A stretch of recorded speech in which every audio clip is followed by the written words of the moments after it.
Good evening, everyone. How you doing tonight? Welcome to the North Carolina Cryptid and Paranormal Project. I'm Tom, and I'll be your host. Tonight we have a good guest. His name is Shane Michael Crisp. Everyone knows he's from the West Coast Dogman Project, West Coast Gugwe Project, West Coast Sasquatch Project, Chupacabra, Skinwalker, and UFO. So he's like the West Coast aficionado.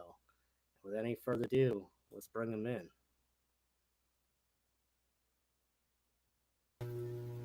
Hey, what's up, brother What's Tom? going on, brother? Oh, not much. Just excited to talk some dogmen with you tonight. Oh heck yeah, it's everything dog. I even wore my special you know, Beast of LBL shirt tonight to, I know that's celebrate. it's very nice shirt. Heck yeah, I have all kinds of paranormal shirts. Do you? I think the first one I got was my paranormal roundtable shirt. And then Brian got me some of his stuff with him and Al with the New York State Sasquatch and the Oh, right UFO. on. Yeah, and then I kind of ordered some other ones, and my wife got me some cool Bigfoot shirts. I got like a Sasquatch with the American flag, and he's holding he's holding 223.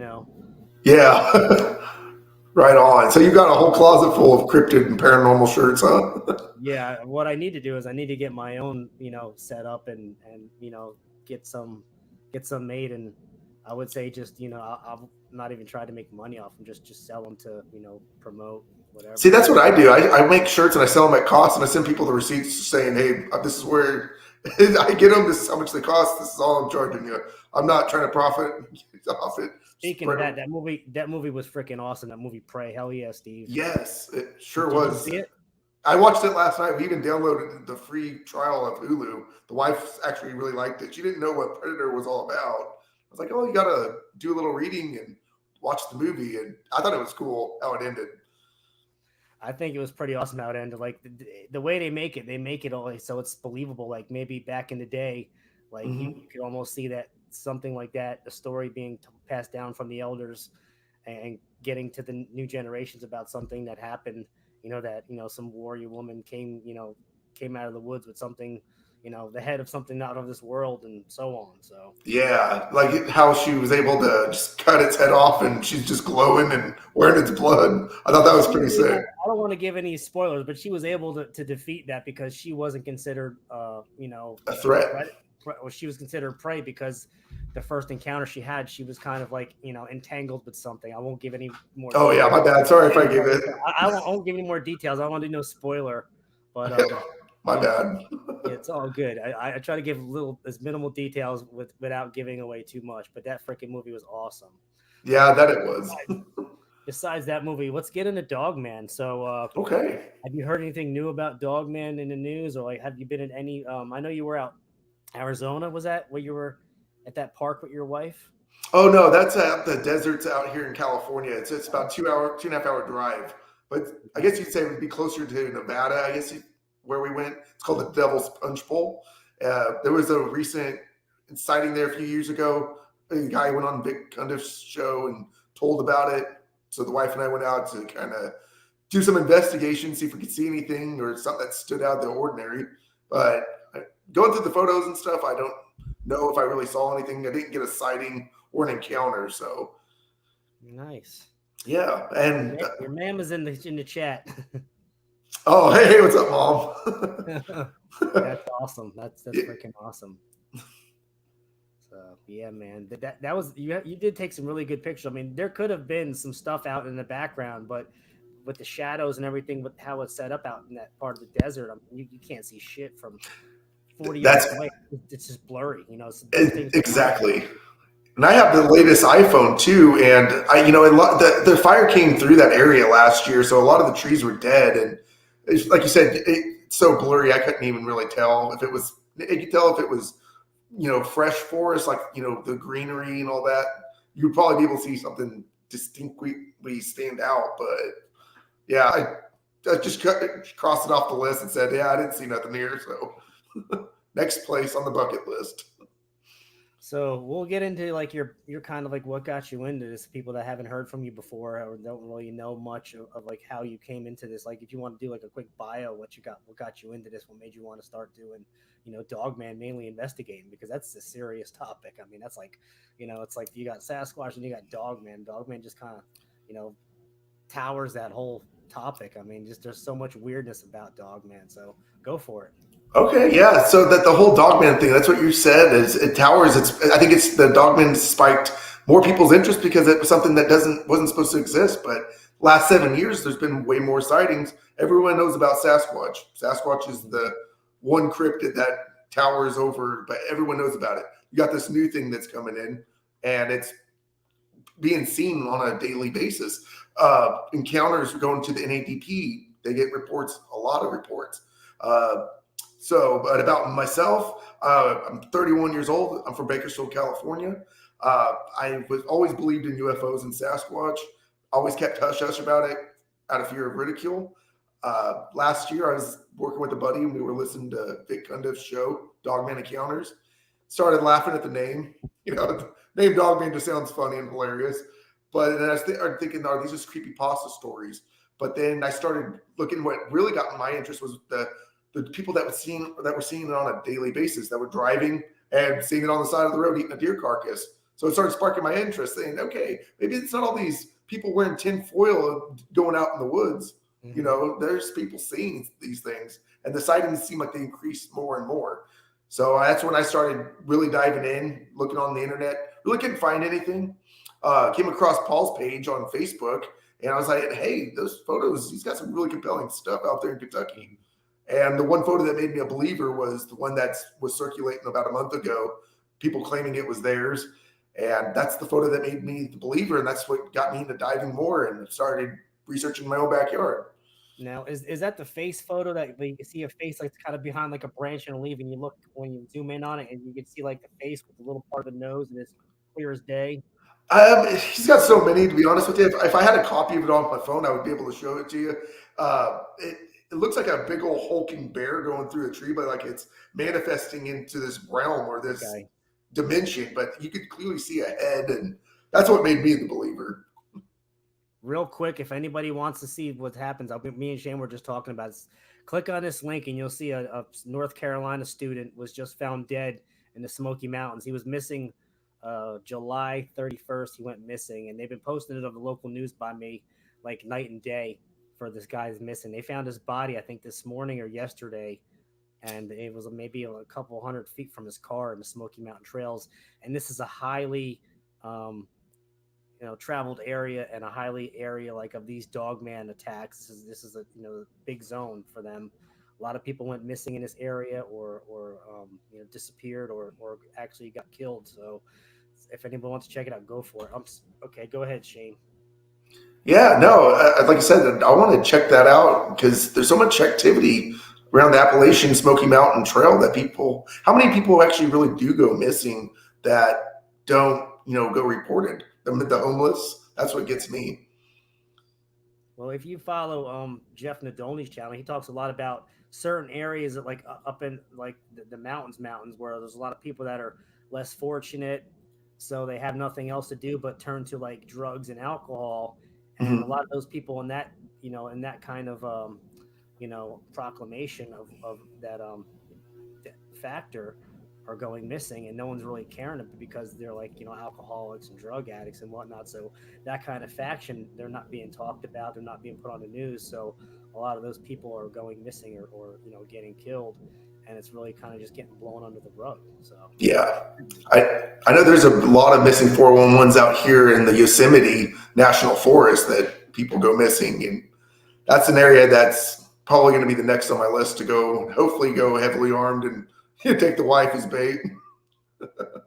So, well, let's answer this question from your mom. Okay. Heard making a kill. I've never heard personally like what it like heard it, but there's a story called The Beast of LBL, Land Between the Lakes, which is in it's in between borderline Kentucky and Tennessee, and apparently a family was. If you want to go, you tell the story because you're the Dogman aficionado. Go for no, brother, you're hitting the hammer on the nail. You're my guest, so you got to talk, brother. Okay, no, but this is a panel discussion, I guess you could say. But yeah, your mom you gotta answer your mother, bro. Okay, well, Mom, the Dogman of LBL killed a family of 4 back in 1982, It's been remote viewed that there's another guy named Roger that says he was a survivor. Been remote viewed. I think the dude was just in it for, the 5 minutes of fame. But Jody Cook from the NADP's done research in the area for 30 years and talked to eyewitnesses. But yeah, the little girl was brutally killed. She was up in the tree. The father was killed with the son outside, and then the mom was inside the trailer. And the dogman forced its entry into the trailer and killed. But then there's the theory that the cologne might have caused the attack, but I don't see that playing a major factor into killing. I think it really was a rogue dogman, to be honest with you. Yeah, and then you had military police and all kinds of 3-letter alphabet company troops going out there. And apparently they had one of those big loading trucks, whatever they call those, utility army vehicles. They hauled something out of the woods, so they must have relinquished what they had to eradicate the monster within that day or two. Them being out there checking, and that's like the standing case of when something happens.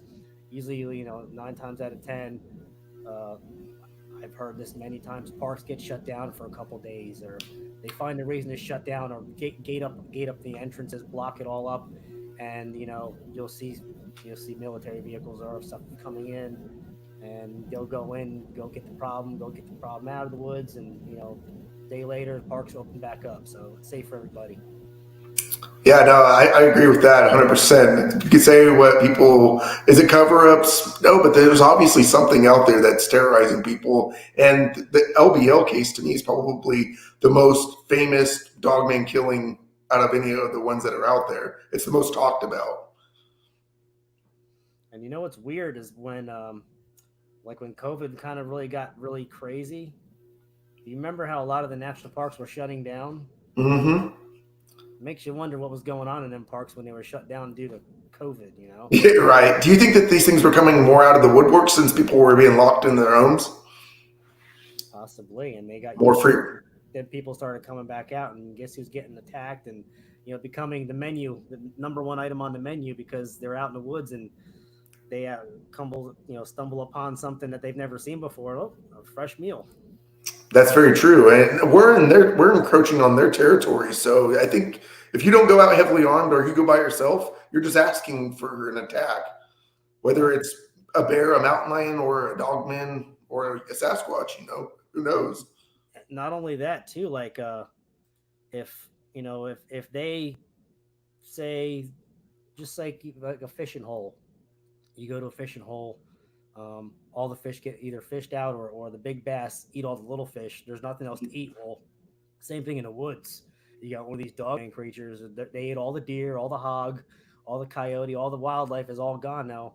Nothing else is left except, oh, here's a hiker coming through. Let's get them. Yeah, exactly. And then how just their physical structure, how big they are. They require a lot of meat and a lot of food to keep their physical being. So it would make sense. Yeah. Do you think they're being trained by the government? That's a hard one, to be honest with you.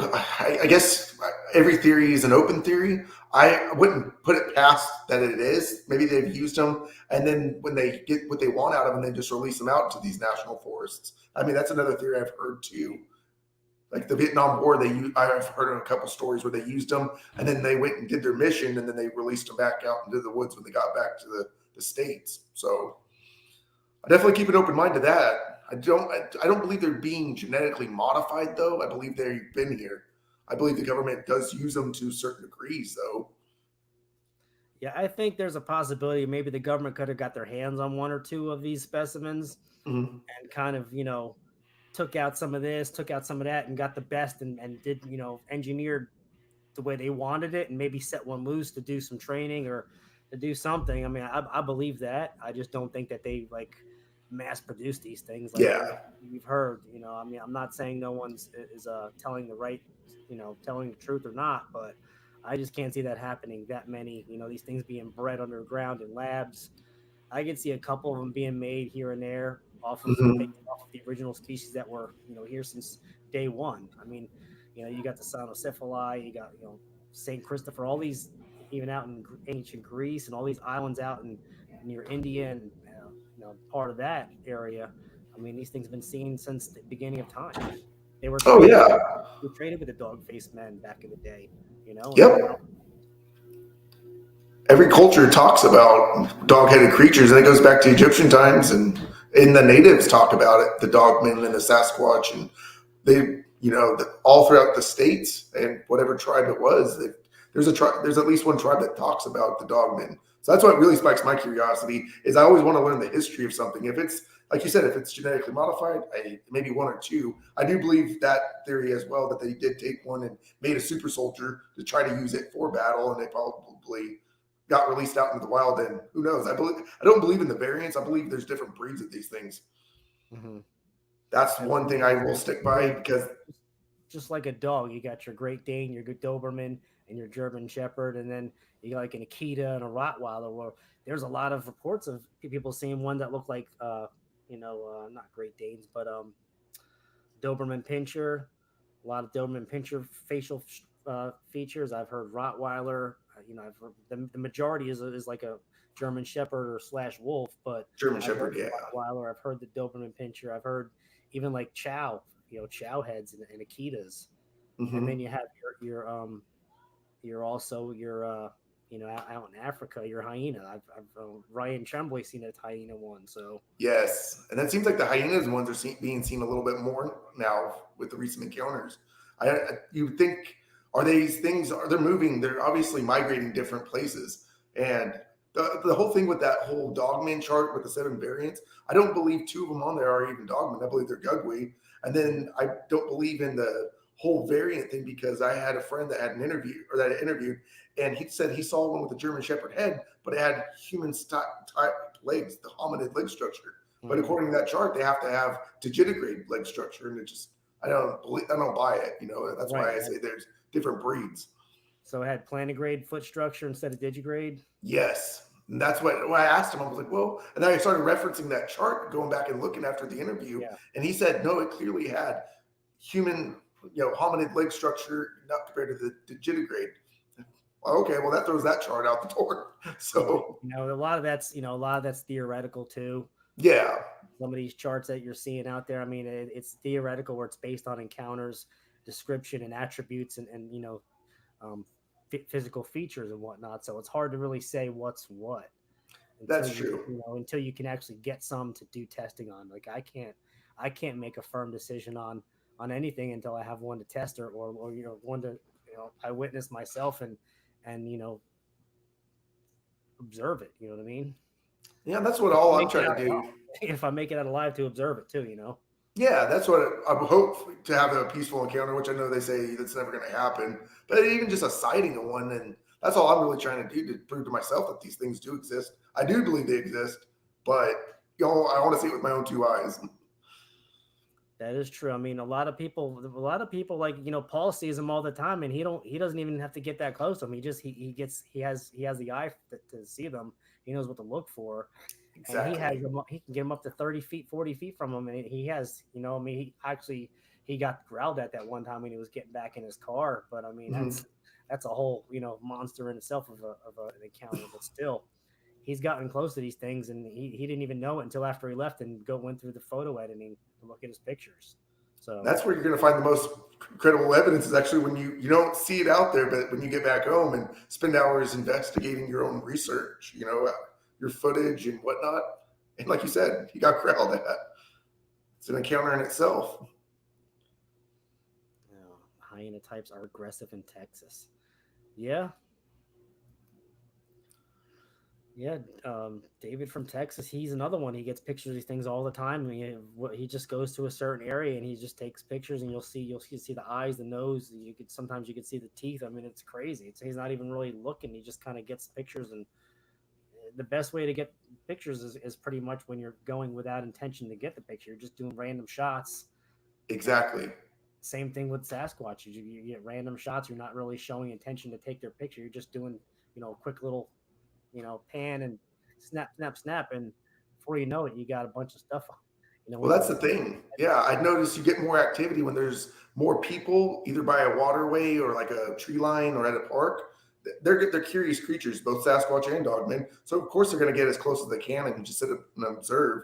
And I think that if there's more children around, for Paul's told me this is you're going to get a higher chance of seeing one of them because they're more curious about those children. And I don't know, are they going to abduct them or eat them? I just think that's the kid's voice. It carries a tone or like a soothing sound where they're like, hey, what's this? You know? And I believe the more people in a park or just by a waterway, you're going to get more evidence. Yeah, I think that the innocence of children, I think something with the frequency that they give off, I think that attracts, the Sasquatch and the Dogman, that draws them in, because when they're laughing or giggling, like you said, or in the park or out playing on swings, it's going to draw these things in, like, immensely. Yes. Somebody has a question. What's up? No, actually, she doesn't. I tried getting her to go, at least carry a knife on her, and she doesn't even do that. So she stays right by me when we do go out. And there's a place in Northern California that I'm trying to take next week off of work to actually go investigate.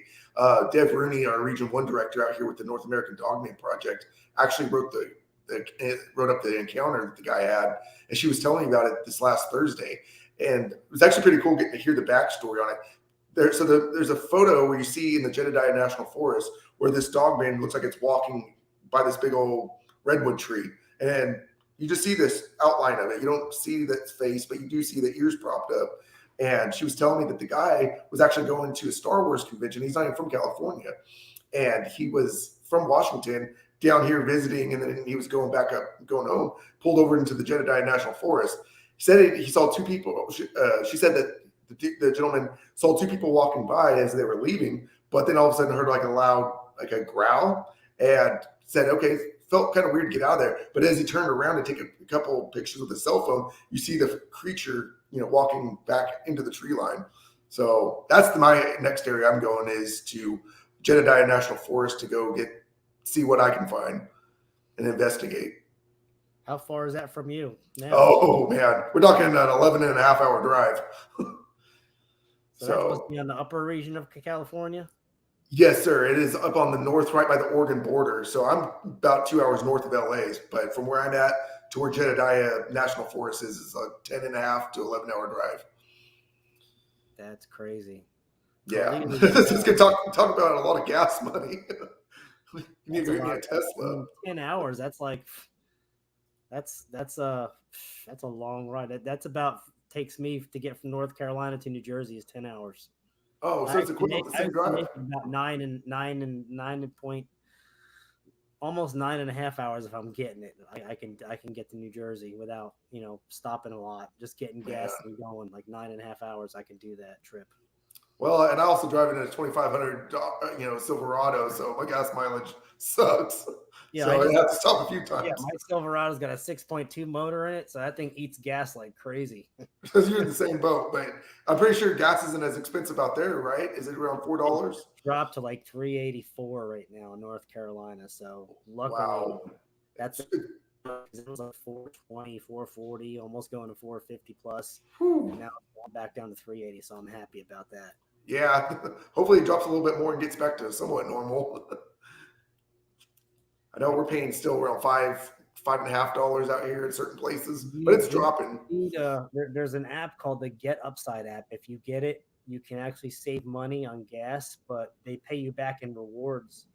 Like if you real quick, say you go fill up at this Exxon station, you get 10 cents back per gallon. Well, if you fill up your tank 25 gallons, that's $2.50 that goes back to you.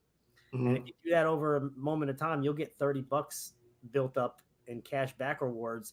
You could use it towards gift cards for food, digital points for like Domino's Pizza, or you can just get a check mailed to you. Either way. Oh, interesting. Okay. I'll have to look up into that.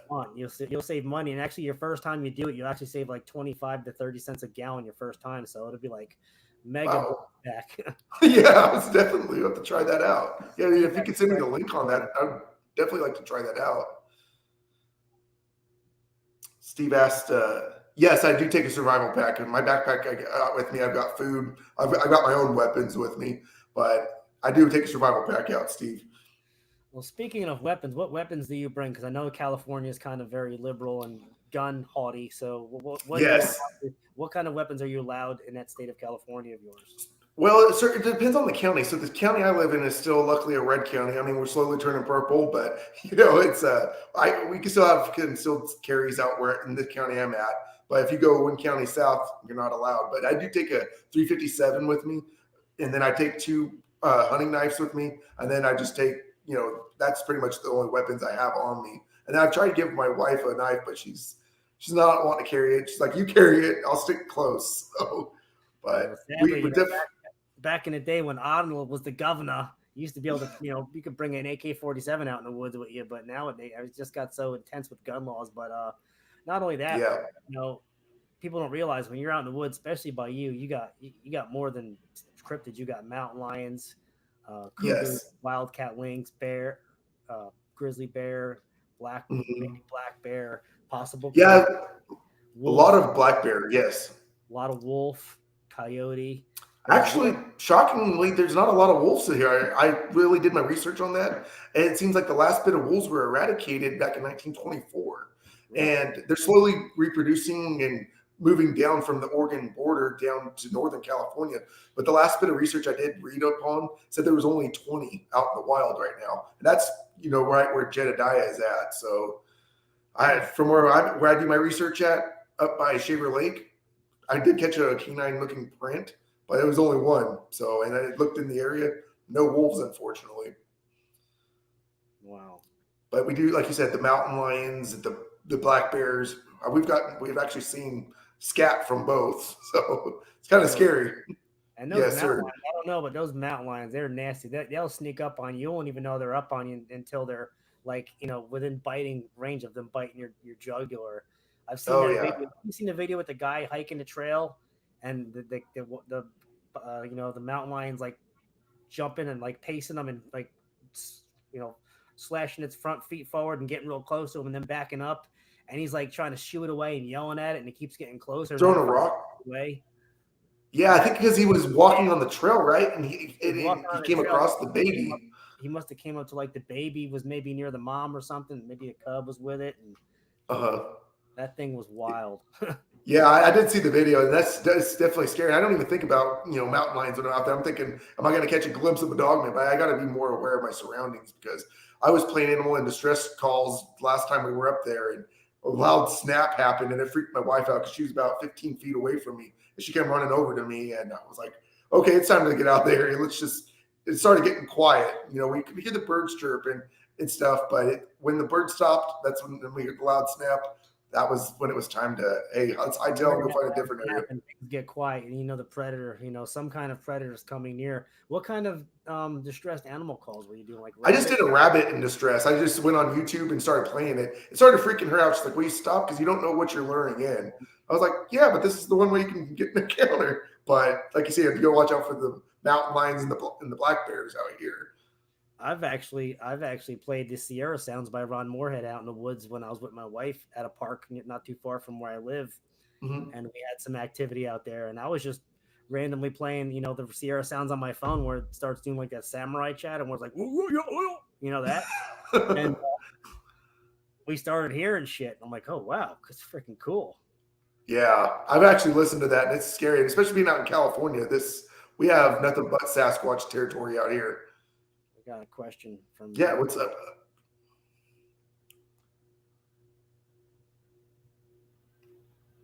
I go to places where hardly anyone goes. I mean, a lot of people, if you want to go Sasquatch hunting, you go to where I go. I've noticed I've got way more evidence of Sasquatch than I have dogmen where I go. But I don't go. I wish I could go stay out for 5 days and just keep hiking. But fortunately, reality kicks in, and we yeah, have to go back to work. got to go back to work. No one Yeah. can afford. If people like us, we got to work every day. We can't do 5 day, excursions, investigative, research. So I Hopefully wish, one day. I could, but Yeah, that would be nice. Just hit the lottery and well, you know what though, this time of the year really sucks in the Carolinas to go out doing, uh, you know, that kind of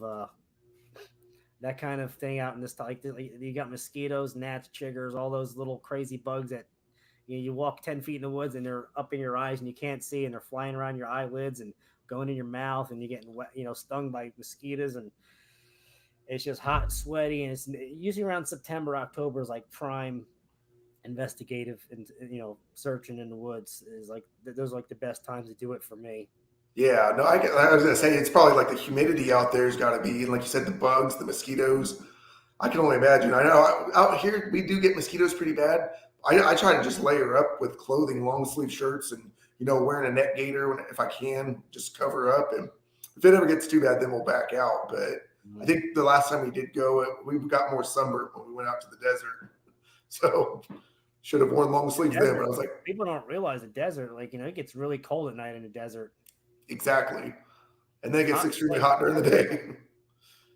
But you need to be prepared out in the desert. It's a whole nother ball game. It's not like being out in the woods overnight. The desert's like it's a monster itself. Just staying out in the desert. Yes, sir. It definitely is. That's not really an area of interest I would rather go to research in. I just heard of an encounter, wanted to check it out, and said I did. I can cross it off the list and definitely try the next area. I prefer more the forests and the woods. Yeah, I'm a woods person. I grew up, 80s kid, Generation X or Generation whatever. I think it's Generation X or maybe Z. I forget, but we grew up in the woods playing, manhunt until, shooting BB guns and all that, and dirt biking and mud bogging and jumping rams, building forts, all that. You couldn't find us anywhere if we were in the woods. That's where we were growing up. So yeah, I was gonna say what you guys were doing. That's that's awesome. You guys were able to do that. Most kids nowadays don't seem like they want to get out of the house. So they don't want to leave the house. Yeah, I mean, it's like they just want to keep their phone in front of their face. Right, Gorilla Tag and Oculus and virtual reality and technology, all that good stuff. Who wants to leave their house? You could just be in a false stasis part of reality on a game, and you do it all through virtual reality. So AI is taking over. That it really has, man, and it's getting to the point where it's kind of sad. That's why I kind of say, we're only going to spend a little bit of time on electronics. Most of the time, we're going to be outside either swimming or we're going to go hiking, and that's what we do as a family. I tried taking my son out a few times, but he prefers, I don't want to go hiking deep in the woods, and I don't want to put him through any risks either. So we kind of, if it's just investigating for Dogman, it's just the wife and I that go. We're trying to get a team out here in California together with the North American Dogman Project. Hopefully in the near future we can assemble that, and that's what we're trying to do. But whenever it happens, it'll happen one day, I'm sure. What region are you with the North American Dogman? I'm a part of Region 1. So Region 1 covers all the 11 West states, including Hawaii and Alaska, from all the way up to Montana down to, I believe, Arizona and California, Washington, and Idaho, and I want to say Nevada as well. Okay. Yeah, because I'm Region 5. Nick Valente told me I'm Region 5, North Carolina. And he's actually making a trip out here soon, so we'll find out, Yeah, so what happened with Bob? Did you ever hear? Did he just retire from the NADP? Who's that? Bob Wilson. I think he was the Region 5 director for the South. I don't know. I didn't hear that. I don't think I know Bob. I just know Nick and a couple other people. I don't know the whole, every single person for that, there's a lot of people in it, and I don't know that there is. I saw that when Nick Valente created the Region 5. I saw him as the admin, and I was just kind of curious. I was like, oh, okay. Carlito. Hi, Carlito. How you doing, brother? We got another question for you. She's kind of skeptical on that, Steve. She says she does keep an open mind that there could be something out there, but she's more aware of wanting more alert of the mountain lions and the bears and stuff. Yeah. She keeps an open mind to it. She doesn't believe, but she keeps, she's hoping to hopefully see something.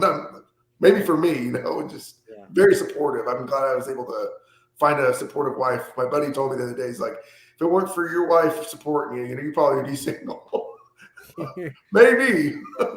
It's, people don't realize it, but when you have a family and a job and doing this and running groups, I mean, it's a whole nother, life of its own, and it's hard to juggle everything. And that's kind of why sometimes I won't do shows for maybe 2 weeks in a row, because I got to, commit to family and work. which that always comes first and foremost. So sometimes it's hard to juggle everything. That being said, I love doing this, but sometimes you just gotta take a step back and focus on what's been the most important thing in your life is your family. Because without that, I mean, you got This will nothing. consume you. The groups, everyone, the groups never go away. The groups will always be here. YouTube will always be here, unless we have a crazy something with Russia and China and we lose our internet, we get hacked. So, Right. we're good. So, Exactly.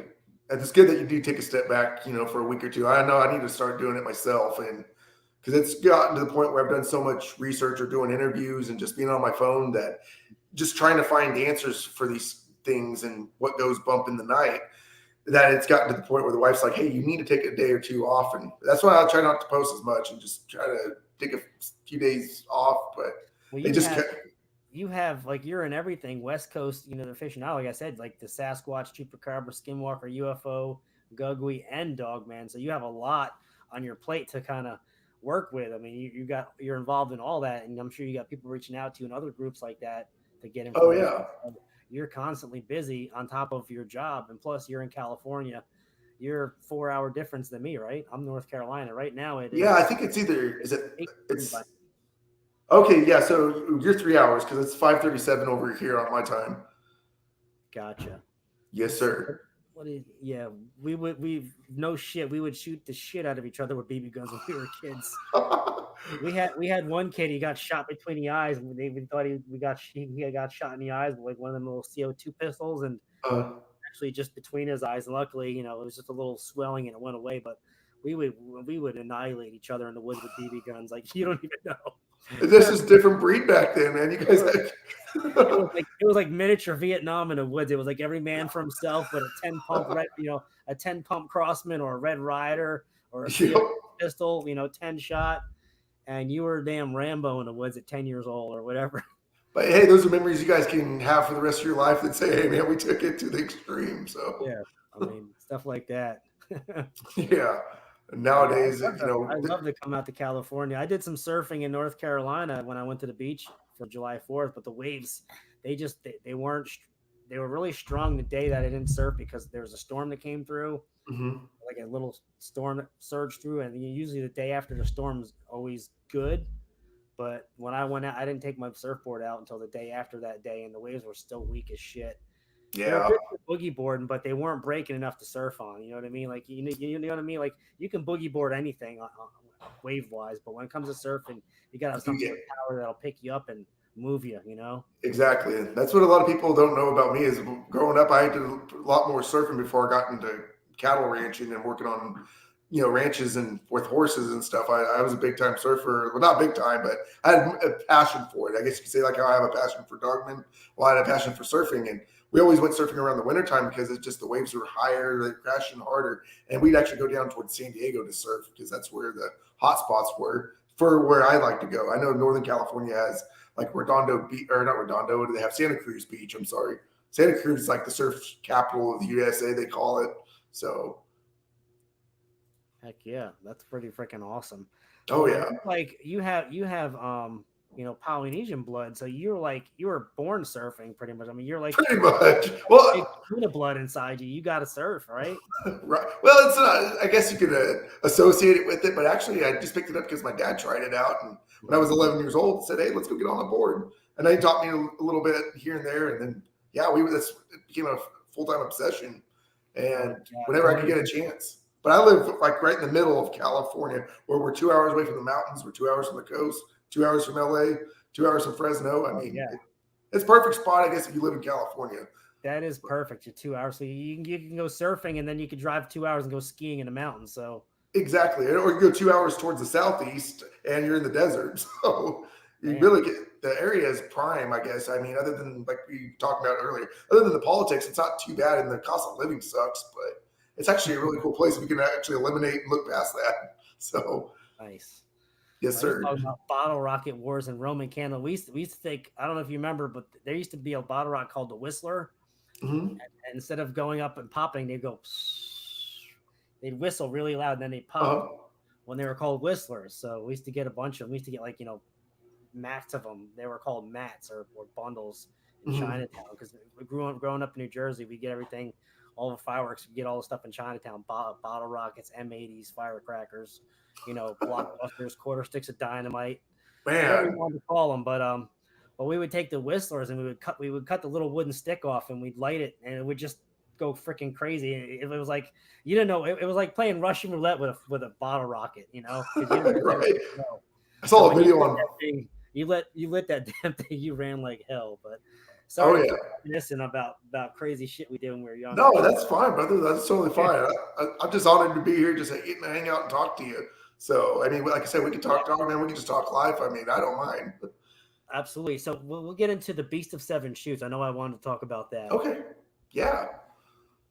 Do you So want I me? heard about it first about two. This is actually the first time I really heard about Dogman as I was listening to the Bigfoot Outlaws back when Coonbo and Bear were still partnered up, and they were talking about something called a dog-faced booger, and I'm like, what the fuck is that?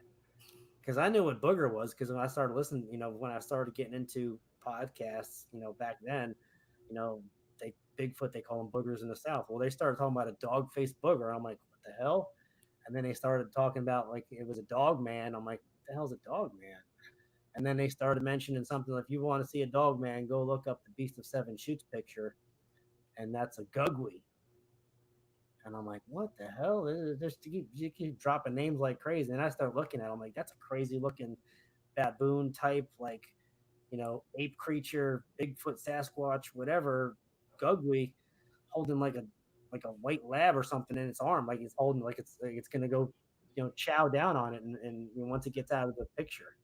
Hmm. Yeah, that's with that picture. I guess the guy wasn't even out there looking for things. He was just doing scenic pictures, and Yeah, then was it a couple of weeks or a couple of days later was going through and was like, "What the heck is this?" And to this day, it's really the only legit photo of a gugwe I've seen. I mean, all these other ones I just think are more just Pinterest drawings or something to that nature. There's not really anything more compelling than that photo. So, is it a dogman or is it a gugwe? I think a lot of researchers have agreed that it is gugwe.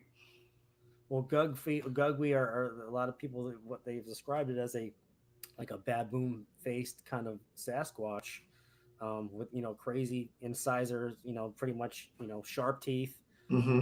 and belligerent as hell, aggressive as hell. They hate humans, any kind of human interactions. They'll do whatever to either, be aggressive towards you, kill you, chase you out, throw shit at you, make scare the hell out of you.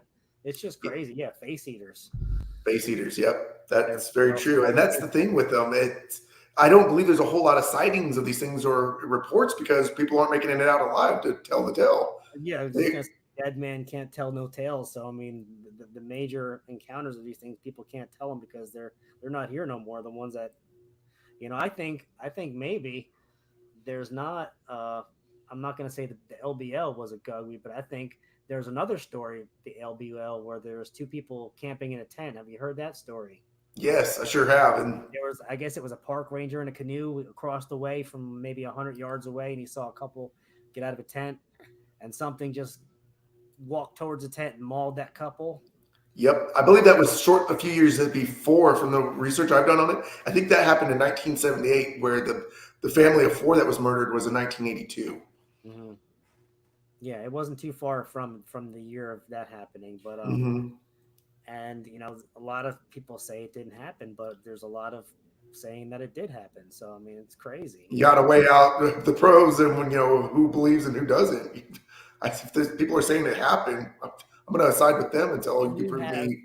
when you have the top investigators for 30 plus years telling these stories, I'll follow what they say and Hmm. take to heed what they say, opposed to people that haven't been doing that kind of investigative research into the subject for 30 plus years. You know what I mean?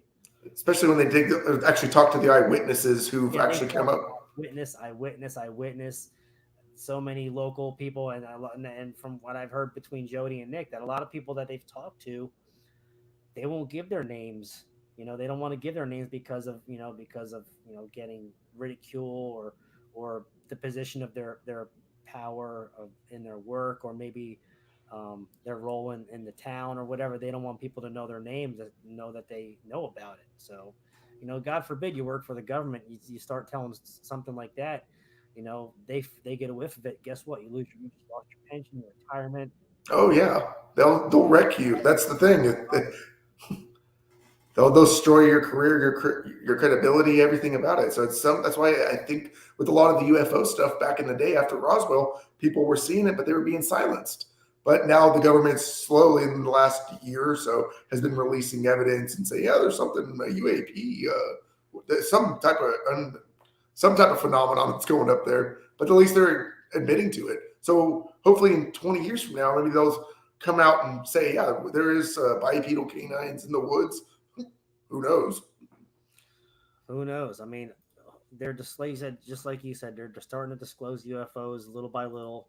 Um, Maybe next will be some cryptid stuff. I mean, I'm honestly, hoping. I think a lot of these movies you're seeing now is disclosure, soft disclosure through movies, like these Bigfoot slash Dogman movies you've seen over the years. I mean, Yep. so many people have said like what they've seen was like 99.9% spitting image to Van Helsing or or like The Howling or American Werewolf in London. So how did these people in the movies know how to make it look so real? Like someone had to give them a description on what to make these things look like to get people scared to shit. You know? Exactly. These things have been around for hundreds of thousands of years. Since I don't honestly think they were. Are they part of the Nephilim, the fallen angel? I think that's a good theory. I don't know. I try to keep an open mind. You hit the hammer on the nail earlier. These things from Russia, they've been seen. The cynocephali, I trading. I mean, Russia or not Russia, but Egypt. And my coworker today told me that she actually has a dog that they did the DNA test on, and it's a shepherd type, but it's Egyptian. I want to say Egyptian king pharaoh shepherd, and it's really a unique breed of dog. But the bloodline dates all the way back to Egypt, and I guess there's a cousin over in Mexico. I can't think of the dog's name, but it's the closest relationship in bloodline. And I'm like, well, if you look at Egypt and where Mexico's at, that's an ocean throw, an ocean in between. Mm-hmm. So how does that happen? There's something to it, Oh and yeah, there's so many answers. And I think if we got one answered, one question answered, then there would be five more. So that's the it's problem. That's the biggest problem is one question answered, you got 5 to 10 more, and you got to wait to get them answered, and then you got more after that. It's just like a repetitive circle. yeah, never revolving door. It just keeps going and going. So Yeah. I think we'll get there. And I think with Cryptid Talks, especially what your channel promotes, what Carlito's page, what I'm trying to do, I think if we have more and more of this thing, people are going to come out and 20 years ago, they didn't know what they were seeing. But if you're telling me, hey, I'm going to go on Tom's show or on your show or your Facebook group, and hey, that looks like exactly what I've seen, and they're calling it a dog man, maybe we'll be able to, in the next year or two, people will start saying, yeah, I did see that. And more encounters will start, people coming forward without ridicule. I mean, there's a documentary. Just I guess yeah, you could call it a documentary. It was a movie about Dogman. It was called American Werewolves. It just came out on Amazon Prime. You have to rent it, but still, it was really good. Had a lot of good encounter stories, and these people were just one guy was a retired law enforcement, and just he had nothing to lose, nothing to gain from telling his story at the LBL. What happened to him, his encounter that scared him to death. Things chased him and his friend out there. I mean, what do you got? You got everything to lose, nothing to gain from telling a story like that, especially when you have to worry about retirement, pension, this and that from working for the government, and being ridiculed. So why would you tell a crazy story like that off the wall if you have all that to lose? You know what I mean? I agree. And just like that one guy said, when he saw that one guy go missing, he's like, I swore I saw him the day before. And that was probably, I think American Werewolves is probably one of the best documentaries I've seen on these things. Whether it's a werewolf, a rougarou, or a dogman, I do believe there's some relationship to all of it. Mm-hmm. And I do believe that, to keep an open mind to the werewolf people transforming. But if a Native American medicine man can, practice dark magic and turn it, wear the skins of these things and become it, then why can't a rougarou or a werewolf do the same? Right. So Yeah, I mean, you got the Native American shaman medicine man, practicing black magic. He can turn, he can shapeshift into a skinwalker. with, depending on what kinds of skins, buffalo, coyote, wolf, he can do it all. And a Hmm. lot of that was done to get revenge on the other nations that they were warring against with the Utes and the Navajo. So, Yes, you that is know, correct. And it yeah, always seems like they're always, my biggest question, I think I'll probably asked Ryan this, I'm not sure, but Ryan's real big on the skinwalker. But why is it that they're always wearing the wolf skin? Is it this to attain the certain powers? Or, I mean, compared to I a wolf, I I would think almost, the natives consider the wolf like the strongest, agile, like just best of everything kind of creature to have that shape shifting procedure take through. Is like the wolf is the baddest of the baddest to them. okay, that makes That sense. I was always curious because every just depiction or illustration I've seen of a skinwalker, they're wearing either a coyote skin or a wolf skin. So I just like I've never seen one of them wearing a buffalo or anything, or a buffalo, bear. elk, buffalo. Honestly, if they put the elk on, that would kind of symbolize the Wendigo.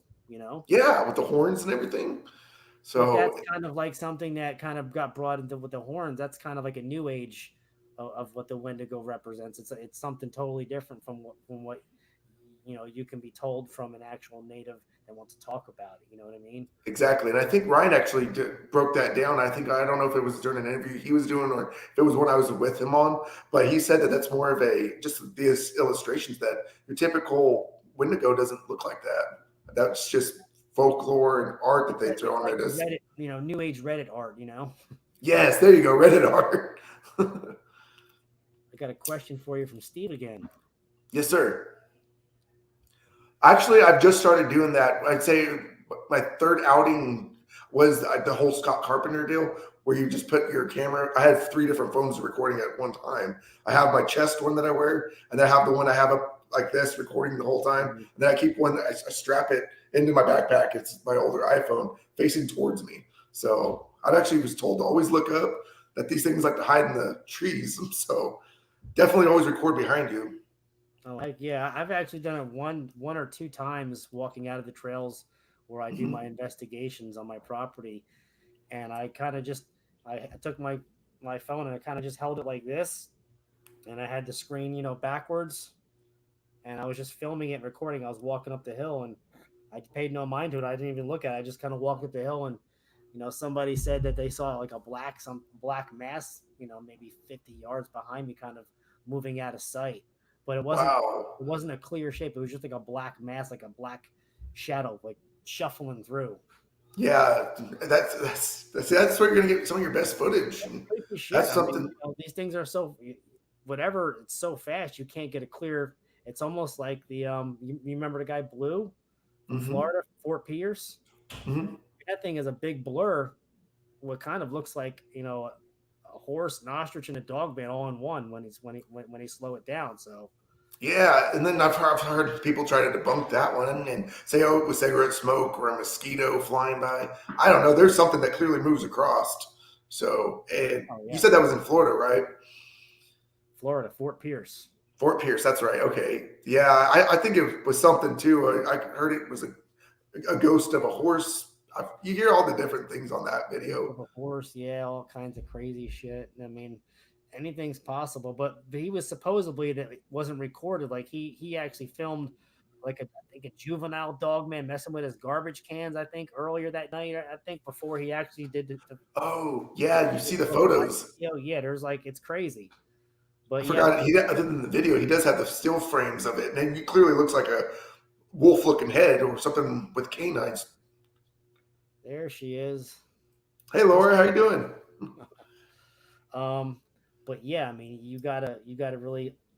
I'd have to go back into. I don't even know how far down that video is, and the phone that I took it on is broke. So Oh, darn I it. might have uploaded it in like one of the Facebook groups, possibly. I'd have to look, but if I don't have it no more, I'm kind of assed out because back then I didn't have a cloud, so I wasn't paying extra money to get all my storage onto a cloud, so that would kind of suck. Mhm. Well, I'll look for it and see if I can find it. And I said slow the video down, or maybe link it to my laptop and put it on editor and slow it down that way, because that's the best way to do it is put it on like an edit mode to get that. Yeah, I know. Who was that? LT does that. I actually send him most of my videos or a few videos, and he's edited them for me. And he swears that he hears other things. And in the regular video, you don't hear anything on it. When we were deep in the woods, and he sent it back, and you hear like something squawking almost. It was, I don't know if it was a crow, but it was clearly something else there too. But he enhanced the audio, and yeah, that's the best way to do it, is put it on a editing software on your laptop. Yeah. I've never done anything except like, just go through my phone, and you kind of go into like your little editor of your photos, and you can kind of do like the, take the haze off and all that, and hue, and color it up to a different, to kind of get shadows out. And I've only done that with pictures. So never really looked at. But Sean says something pretty cool. In the first Star Wars movie, they removed the werewolf in the bar scene. In Star Wars, the ability of this werewolf was with light hitting fur, he would become invisible. That's odd. That is odd, because a lot of these cryptids, they say their fur has like it's made of almost like they can, when light hits it, it can change color or kind of like be camouflaged. Absorbs. Yeah, like it almost absorbs it, right? Because there's things saying where they almost like become a tree, because if a light hits it against a tree, the fur takes on the tree color. It's almost like a lot of military technology is doing that with planes and the helicopters now too. So it makes you think where they got the technology from. Cloaking ability, kind of, if you think about it, just like in the movie Prey, you see him get hit, and he appears a little bit, but then he regenerates himself, and back into cloaking he goes. Yeah, cloaking. I mean, the thing cloaked like crazy. But like I said, when he got hit with something, or someone whacked it, or a gunshot, obviously it was a musket ball. Musket, yeah. 1700s were musket balls with the French fur traders that were, you didn't even understand a lick of word they were saying, but they were. You think they would have put subtitles on for that, but they didn't. Subtitles for the French dudes, because who knows what they were saying. But exactly, it was a freaking awesome movie. I loved it. Even the graphics were really good, even for being on Hulu. It didn't go mainstream, but Hulu's a big platform. I never had Hulu till last night, so. It would have been cool as shit if they would have had the Predator fighting a Sasquatch or a Dogman. Yes, that would have been cool, because I know Sasquatch has been part of native lore since exactly the very beginning. Man, the wild man. Steoma, Oma, all that. I mean, that's been in trading with the natives over years and years and years, until they had their dispute, because obviously when the settlers came over, that escalated into tensions with the natives and the Sasquatch. Exactly. The Sasquatch probably told them not to trust, the settler man from across the seas, and they gave us a shot, and we screwed them over, and Sasquatch's like, "Yep, told you so." I mean, you got to listen to the protectors of the forest. They're telling you something. I mean, it's a sign. It is a sign. It is a big sign. Any more Dogman stuff you want to talk about? We got about 2 minutes left. Yeah. Well, whether if I'm going to Northern California hopefully next week, or in the near future, to go look for some Dogman sightings. It seems like out in California, they do appear in the LA mountain range, but most of the sightings, according to my Region 1 director, are all up in Northern California. So I'm going to try to save up a little extra gas money and head up there for a few days, and hopefully get some credible evidence. And just get my answers, that I seek. So, like I said, I'm not going to be doing all this once I do it. I'll probably delete all my West Coast stuff. I made the wife a promise. If I get my sighting or my encounter, maybe I'll be limited in what I do, still being an investigator for the NADP. But it's really, like you said, you don't do this for the money. I don't do this for the money or fame. I'm just doing it just because I have questions. Just an average blue-collar worker. Well, you got questions. You want to get the truth out to exactly the masses. Let them know that, all these years we've been being lied to. It's been covered up, and shit's really happening. The sad part about it is people are disappearing, people are dying, and people are seeing shit that, they didn't go out, they didn't want to see. They didn't plan on seeing a 8-foot, 10-foot tall Dogman, Sasquatch, whatever, in the woods while they were going camping or hiking or fishing or hunting. I didn't have to see a freaking Bigfoot back in 96, 97 when I was hunting in Canada and get chased the fuck out of the woods scared for my life. I didn't ask for that. The funny thing is I told you I was going to mention that. Yeah, go ahead. We went to a, it was like a pool. It was separate from the hunting lodges. It was on a different part of the property owned by these people. So we went out to this pool at night. We were the only ones out there. and we went to the back of the pool. There was like a little door, and there was like a light behind it. And all of a sudden, I heard like a dog growling. But the problem Wow. was, it wasn't behind the door. It was like set back in the woods a little bit, and it was growling and snarling. And it was loud as shit, and we didn't know what the hell to do. So we just slowly but kind of quickly got the hell in my car and got the hell out of there. Because it was almost Wow. like a scene. It was almost like a scene from Friday the 13th, like the camp with the pool, and they all get massacred in the pool by something. Well, Yeah. we didn't want to be part of that massacre, so we got the heck out of there. Hightailed out of there. So And do we you met believe? something, I don't know what it was because it was pitch black out there and there's really no lights on the pool at all. We were kind of just going out there to swim and hang out for maybe an hour and get out. And that visit lasted less than 5 minutes.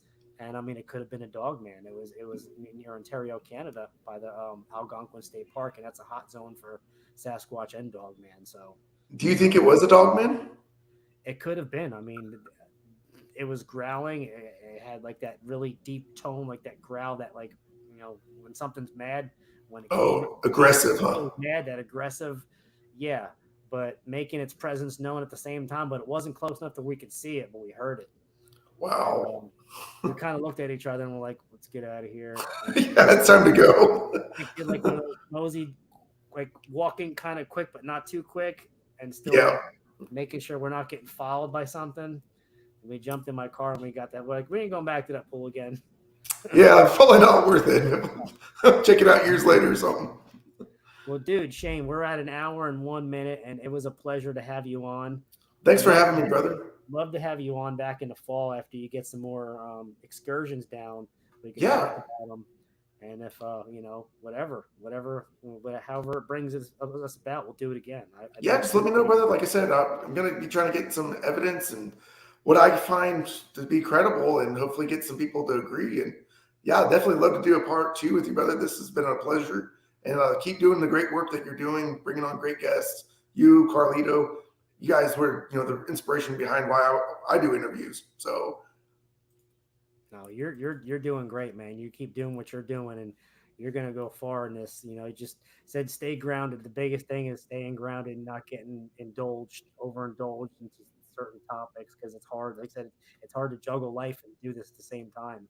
it very much is. And that's what I've got to realize and learn. And I'm slowly learning it. But yeah, like I said, brother, it was truly a pleasure. And I couldn't thank you enough. And hopefully we'll talk to you real soon. And like I said, in the fall, and hopefully I'll have my evidence. Heck yeah, brother. Well, hey, have a good night, and once this ends, you can go do what you got to do and get on with your rest of your evening because it's what 7 o'clock or 6 o'clock by you. So Yes, sir. I got football practice actually in 30 minutes. So I'm oh going to go gosh, do you that. better go get ready, man. We'll have a good time, and thanks again for coming on, dude. I really Yeah, appreciate it. anytime, brother. Thanks again. You have a good evening. Okay. Have a good one, brother. Take care. Thanks. All Bye. right. Okay, everybody. Thanks for showing up tonight for the live. We had a great guest on tonight. Shane's an awesome guy, and I'm glad I finally got to get him on. So y'all have a great night, and